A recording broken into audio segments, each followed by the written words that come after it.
తెలంగాణ భవన్ ను కాదని జాగృతి కార్యాలయాన్ని ఎమ్మెల్సీ కవిత ప్రారంభించనున్నారు.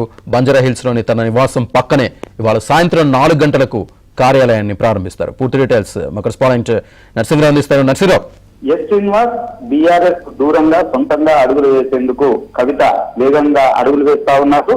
సో అందులో భాగంగా ప్రత్యేకంగా కార్యాలయాన్ని కూడా ఏర్పాటు చేస్తా ఉన్నారు. ఈ రోజు సాయంత్రం జాగృతి రాష్ట్ర కార్యాలయాన్ని కవిత ప్రారంభించబోతా ఉన్నారు.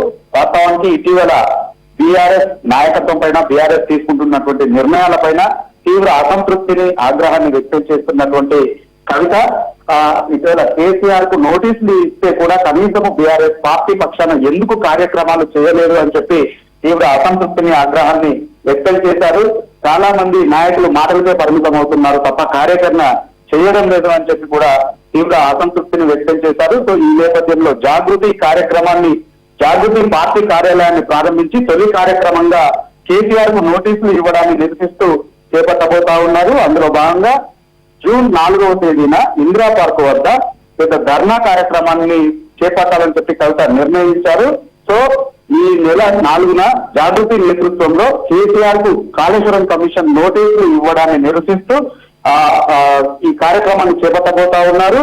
సో ఆ మొదటి కార్యక్రమాన్ని తీసుకోబోతా ఉన్నారు. ఈ రోజు సాయంత్రం 4 గంటలకి ఈ జాగృతి కార్యాలయాన్ని ప్రారంభించిన తర్వాత స్వయంగా కవిత మీడియాతో మాట్లాడతారు. మీడియా సమావేశంలో ఈ ప్రకటన కూడా చేయబోతా ఉన్నారు. సో ఈ పరిణామాలన్నింటి కనుక చూసినట్లయితే కవిత ఇక బీఆర్ఎస్ తో కలిసి పనిచేయకుండా బీఆర్ఎస్ కు ఆల్టర్నేట్ గా ప్రత్యేక కార్యాచరణతో ముందుకు వెళ్ళబోతా ఉన్నారు.